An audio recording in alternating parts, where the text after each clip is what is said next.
What was that, Kiri? Kumpronta sa kanya ng asawa matapos malaman ng ginawa niya kay Jesusa. Ngayon nga ay nasa labas ng pinto ang sekretary at nagmamakaawa. What? Kakampihan mo siya? Wala na. Ayaw na mag-invest ni Mr. Ching dahil sa mga papel na ibinigay niya. She ruined my proposal, Harry. Nagsalubong ang mga kilay ng asawa niya. Did you check the CCTV? Madiin niyang tinitigan ng asawa. Tingin mo, nagbibintang lang ako gayong siya naman ang inutusan ko roon? Huminga to ng malalim at pilit siyang niyakap. It's not like that. We should give her the benefit of the doubt. No, ano bang malay ko't baka kaaway pala siya, hindi ba? See what she did. Sa malaking negosyanteng nawala dahil sa kanya. Hindi niya talaga mapigilan ang inis niya. Sigurado ay dahil din buntis siya. I'll talk to your father. Magpahinga ka na muna sa bahay. Na-stress ka lang dito sa opisina. Buwisit ka, pala desisyon. I hate you! Kinuha niya ang bag at nagmarcha palabas. Ngayon ay siya pa ang napagbabawalan nitong magtrabaho. Dadaanan niya si Jesusa na nakaluhod pa rin sa harap ng pinto at umiiyak. Tsk, kasalanan mo to. Hindi na dapat kita hinar simula pa lang. Madiing bigkas niya bago ito lagpasan. Sobrang sama ng loob niya na kahit hinahabol siya ng asawa at pilit pumasok sa elevator ay hindi niya ito pinansin. Marahan itong hinilang siko niya at maingat siyang niyakap. Na-offend ba kita, Kuting? Maingat itong tanong, pinatigas niyang mukha kahit naiiyak na. Mas pinagtatanggol pa ditong iba. I'm just worried about you. Nag-iiba ang mood mo from time to time. Hindi magandang na-stress ka sa trabaho. Ako na lang muna hanggang sa mga nakakuting. Marahas niya itong tinignan. Inaalisan mo ko ng karapatan sa sarili kong kumpanya? Of course not. I'm just worried. 5 batang nasa tiyan mo. Mas magandang nakapahinga ka, Kuting ko. Pilit nitong paliwanag kaya lang ay sumama na ang loob niya. Hindi na niya ito inimikan kahit nung makarating sila sa bahay. Dinatnan niya pa si Irene na kalaro ang triplets. Mama! Sigaw ni Mika, ngunit hindi niya sadyang lagpasan ng anak sa sobrang sama ng loob niya.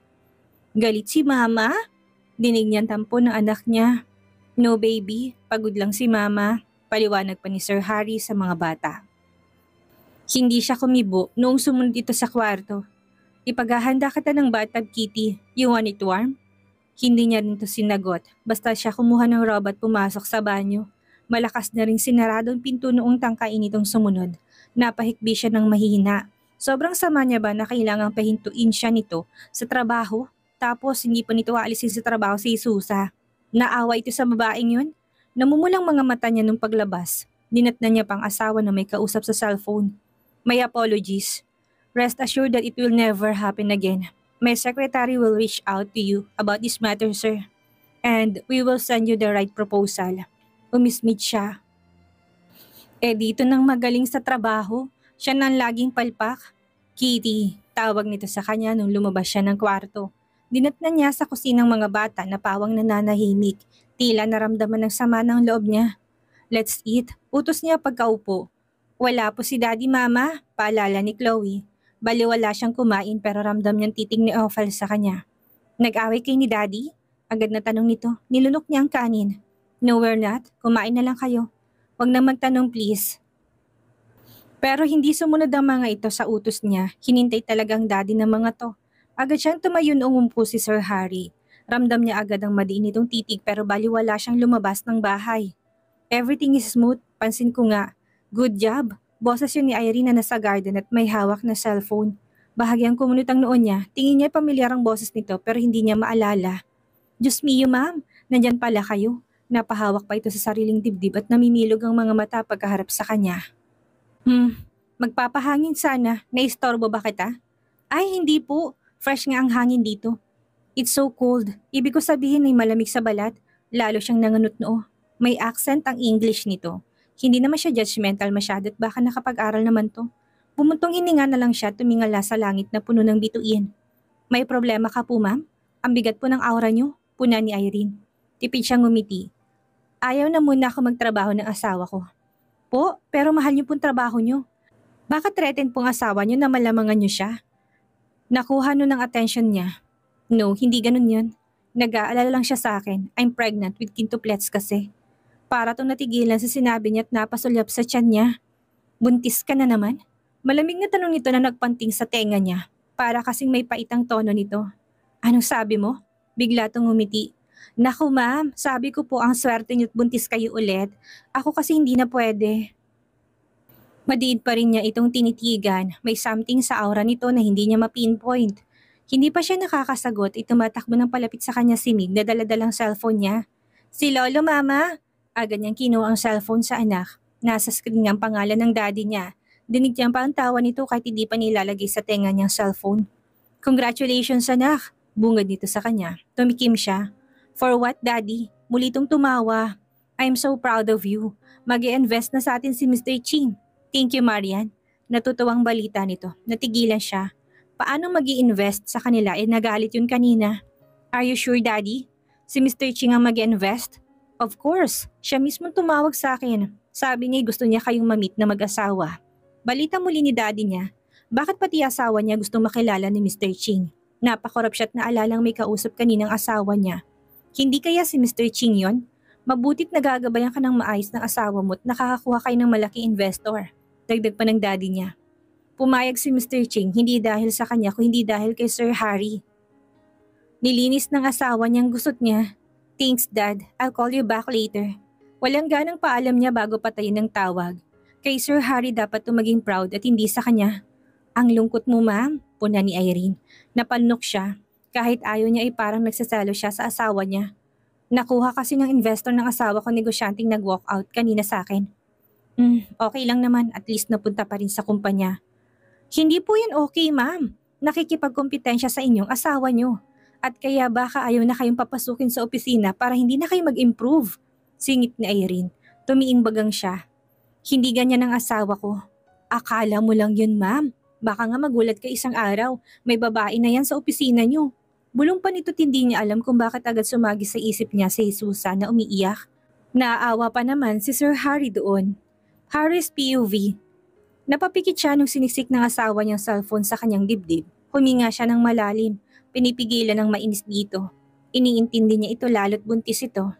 Kinausap mo si Mr. Ching. Maang na tanong nito, nagmulat siya ng mga mata. Inisang titig nito sa kanya. Yes. Sinubukan ko lang ayusin ng kanina. Kaya ngayon, pangalan mo na naman ang mabango sa daddy ko. Nakikipagkompetensya ka ba sa akin, Sir Harry? Maliit na umawak ang mga labi niya sa tanong nito. Ni minsan hindi yan sumagi sa isip niya.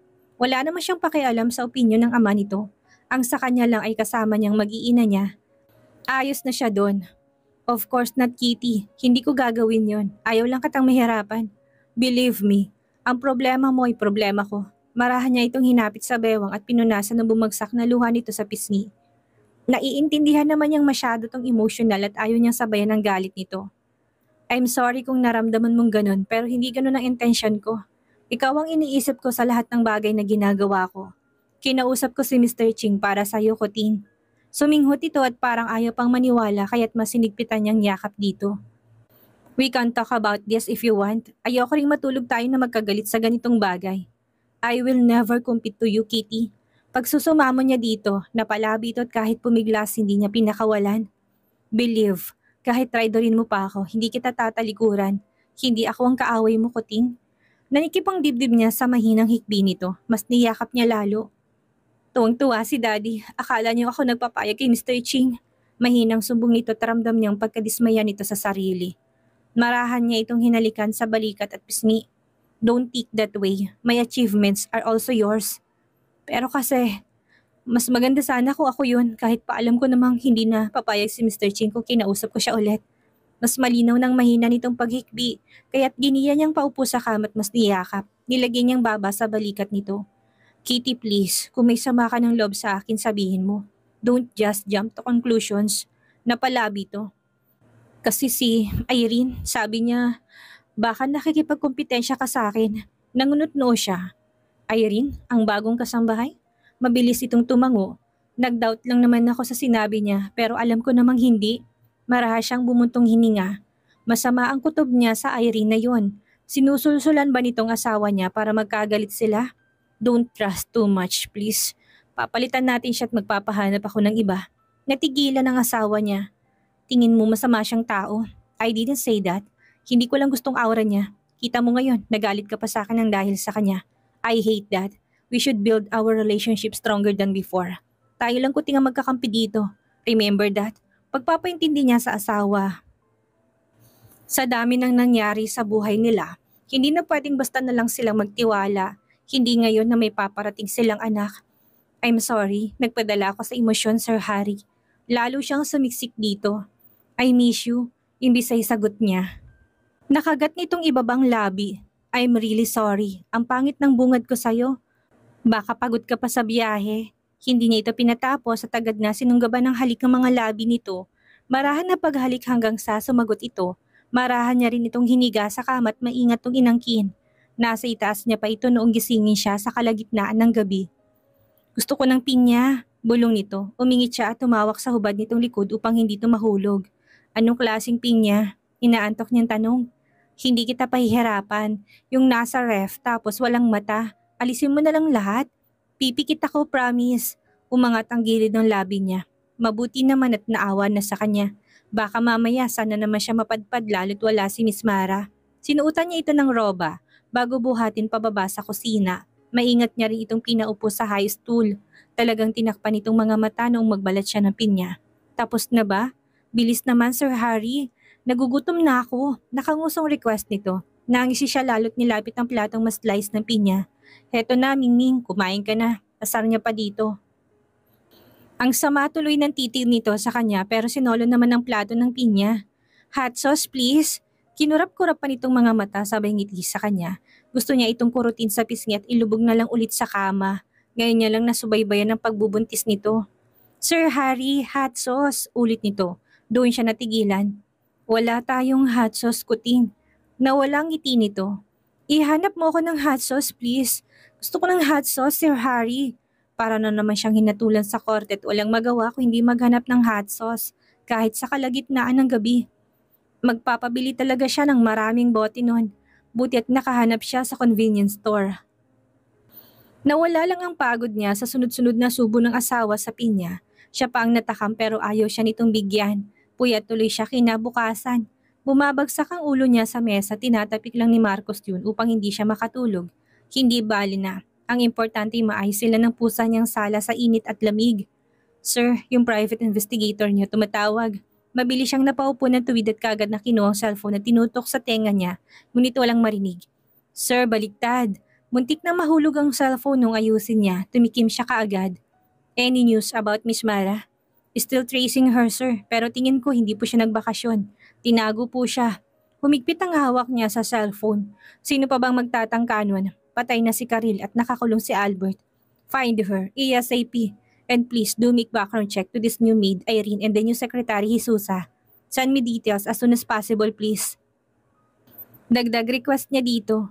Bakit hindi niya na lang po sila tanggalin sa trabaho, sir? Mungkahin itong bigla. Umangat ang gilid ng labi niya. That would be easy. Remember the saying, keep your friends close and your enemies closer. Nung natapos ang tawag ay umigting ang panga niya. Hindi siya bulag para hindi masabing may mali sa paligid niya. At hindi siya mapapalagay kung hindi siya maghahanap ng impormasyon. Marcus, kailangan ko ng kopya ng CCTV nung nag-meeting si asawa ko at si Mr. Ching. Ere-request ko po sa security team, sir. Tumalima ito habang siya'y naiwang madinang titig sa pader. Ilang beses niya rin pinukpok ang hawak na sign pen sa mesa.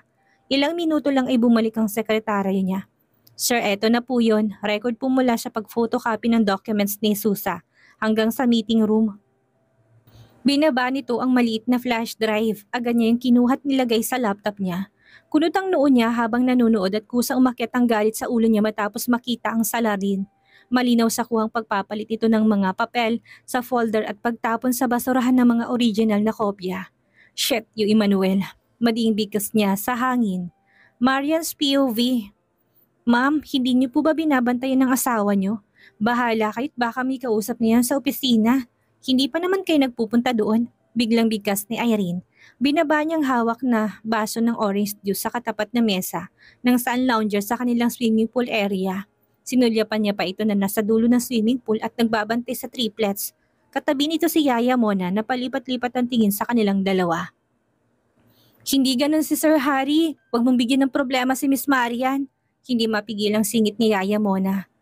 Kahit matinong lalaki, may chance na magloko pa rin. Mas maganda ng sigurado, di yung laban ni Irene. Napataas ang kilay niya. Wala nang lumabas na maganda sa bibig nito at mukhang tama si Sir Harry. Gusto yata sila nitong mag-away. How sure are you, Irene? May nilagay ka ba doon na dapat kong ikaselos? Sarkastikong tanong niya dito. Natigilan ito't kita niyang pagdaan ng inis sa mga mata nito, kaya naman nangisi siya. Sa palagay niya isa itong huwad. Mukhang mali siya nang pinapasok sa pamamahay niya. Opinyon ko lang naman po yun, ma'am. I don't need your opinion. Keep it to yourself. Mag-ingat ka na rin ha. Matamis niyang habilin dito na bahagyang kinasimangot nito. Dumiin ang titig niya dito. Pamilyar ang mga mata nito, hindi niya sigurado kung saan niya nakita, pero tingin niya nakasalamuhan na niya ito dati. Sorry po ma'am, nag-aalala lang naman po ako sa inyo. Yumuko ito ngunit hindi nakatakas sa mga mata niyang pagkuyom ng kamao nito. Tumiimbagang siya't kunwaring walang nakita. Kung kukumprontahin niya ito'y baka may magawa tong hindi maganda. Baka hindi niya na muna ipagkatiwalang mga bata dito. Ayaw na niyang mangyari ang katulad noon na nalaso ng mga anak niya. Hindi lalo na't batang triplets. Salamat sa concern, but don't worry. Kahit na maghubad ka pa sa harap ng asawa ko, hindi ka niya papatulan. Ginitian niya ito ng matamis kahit na dumi ng titig nito. Hindi siya nagpatinag sa titig nito. Bakit ganito to tumitig sa kanya? Nakaaway niya na ba to dati? Ramdam niyang may sama ito ng loob sa kanya. Basta po ako, nagsabi na po ako sa inyo ma'am. Huwag po sana kayong magsisi. Pangungonsensya pa nito, hindi niya inalis ang ngiti. Appreciated dear. Pero ang trabaho mo ay bantayan ng mga anak ko. Hindi pa kaialaman kami mag-asawa. Malitong napayo ko kaya napairap siya. Umiiral na naman ang pagkamaldita niya. Huwag lang ito magkamaling sabihin at baka lumipad ang baso sa mukha nito. Kita niyang malit na nanguso si Yaya Mona tapos ay kumibalikat siya. Sigurado siyang nagpipigil lang itong mangisi at sa malamang ay ramdam nitong nararamdaman niyang inis kay Irene. Napasimsim siya sa juice. Sakto lang napapalapit si Ophel sa kanila. Nangungunot ang noo ng anak niya sa sikat ng araw. Mama, si Lolo kasama si Uncle Emmanuel. Imporma nito sa kanya bago mabilis ding bumalik sa loob ng bahay. Ayaw mangitim. Hindi pa siya nakasagot, itanaw na niya ang ama na nakangiting kausap si Emmanuel habang papalapit sa kanila. Agad siyang napatayo at halos magulat nung napatayo din ng tuwid si Irene. Ang matalim nitong tingin ay na kay Emmanuel at mukhang gustong sugurin ng lalaki kung hindi niya napigilan ang braso nito. Para pa itong nagulat na natauhan nung lingunin siya. Bakit ka manunugod? Maang natanong niya dito. Lumikot ang mga mata nito. Manyak po yan ma'am. Minsan ko nang nakasabay, hindi niya dapat pinapasok sa bahay niyo. Paliwanag nito. Excuse po, kukuha ako ng juice. Mabilis pa nitong paalam, nangunot-noo siya ngunit nabitawan nitong noong makalapit ng daddy niya at si Emmanuel. Humalik siya sa pisngi ng ama at ngumiti kay Emmanuel. Kita niya pang mabilis nung sumulyap kay Irene ngunit binalik ang tingin sa kanya. Lay, how are you? I heard nakuha niya ng investor si Mr. Ching. Akala ko'y tuluyan siyang mababack out. Bungad ni Emmanuel, agad siyang napangiti. Nope, nakausap siya at napapayag ni Harry. Ang galing ng asawa ko, hindi ba? Proud niyang balita dito. Wala namang rason para maglihim siya at sabihin siyang nakapagpapayag kay Mr. Ching. Proud siyang magaling ang asawa niya. Mahinang tumawa ang daddy niya. Sinasabi ko na nga ba, but I'm still proud of you anak. Sinubukan mo pa rin at kung hindi na nagka-aberya ay tsak namang mapapapayag mo rin si Mr. Ching. Bahagya pang ginulo nitong buhok niya, ngumiti si Emmanuel. Mahal ka nga ni Harry, lagi ka niya nililigtas kahit anong mangyari. Pagdidiin ito ngunit sabay-sabay silang napalingon kay Irene. Nang marinig ang pagkabasag ng mga basong nahulog mula sa dala nitong tray. Sorry po, nadulas. Mabilis itong yumuko at pinulot ang mga bubog, ngunit mabilis ding lumapit dito si Emmanuel. Stop that, masusugat ka. Agad pa nitong hinuling kamay ni Irene. Bitawan mo ko sir, trabaho ko po ito. Doon ka. May hinang angil ni Irene, naglipat-lipat ang tingin niya sa dalawa. Magkakilala ba kayo? Hindi niya mapigilan tanong. Parang napapasang binitawan ni Emmanuel si Irene at mabilis ding lumayo sa babae. No, we're not. Tanggi nito. You two look good together though. Singit ng boses na Sir Harry. Mabilis siyang napalingon sa paparating. Agad siyang napangiti sa asawa. Ninisihan nito si Emmanuel bago lumapit sa kanya't kulungin ang bewang niya. Miss kita agad, kuting ko. Mahinang bulong pa nito sa kanya kaya mali siya rin kinurot sa tagiliran. Ang landi mo, nandiyan si daddy saka si Sir Harry. Noon ito nilingon ng daddy niya na madinang titig sa kanilang dalawa. Kung hindi ka lang tatay ng mga apo ko, hindi ko ipapayapos ang anak ko sa iyo, Roosevelt. Mahinang asik ng daddy niya. Imbis na mainis ay nangisip ang asawa niya. Sorry daddy, it's too late. May 5 na ulit nakasunod. Tingnan mo Roosevelt, ginawa mo pang inahing baboy ang anak ko. Tsinelasin kitang gago ka. Inis na asik ng daddy niya talagang nagubad ng tsinelas. Ngunit mabilis na nagtago sa likod niya si Sir Harry. Hindi ko naman po alam na 5 lalangoy. Nangatwiran ka pa talaga. Itong asawa mo, ikakamatay ko, Marian. Mag-family planning kayo. Anak, importante yun. Nailing ni bigkas ng daddy niya. Maliit siyang nanguso. Pwede pa ba yung family planning, daddy? 10 na yung apo niyo? Kahit na, baka mamaya maging 20 pa yan. Kalmahan mo yung ibon mo't baka kung pumutol dyan, Roosevelt. Banta nito sa asawa niya. Kuting, dapat pala surprise na lang yun kay daddy mo. Bulong ng asawa niyang hindi makatingin sa ama niya. Congratulations, Marian. Masaya naman ang malaking pamilya. Gusto ko ring dagdagan si Michael. Singit ni Manuel. Ngumiti siya dito ngunit sumeryosong asawa niya. Pwede ka namang mag-asawa ulit kung gusto mo, Emmanuel. Suwestyon niya. Tama, pwede naman. Pwede rin si Irene kung gusto mo, Emmanuel. Makahulugang mungkahi ni Sir Harry na maging siya'y nangunot noo, na walang ngiti ni Emmanuel habang natitigilan naman si Irene. Why don't you stay and sleep hard tonight, Emmanuel? Pwede ka sa guest room at pwede rin sa maid's quarter. Ikaw na lang ang mamili. I'm sure, na-miss ka na ng mama ni Michael. Hindi ba, Miss Irene? Walang ngiting baling nito kay Irene na namutla. Ano pong ibig niyo sabihin, sir? Madinang boses nito. Mahinang tumawang asawa niya. Mali ba ako? Hindi ba ikaw si...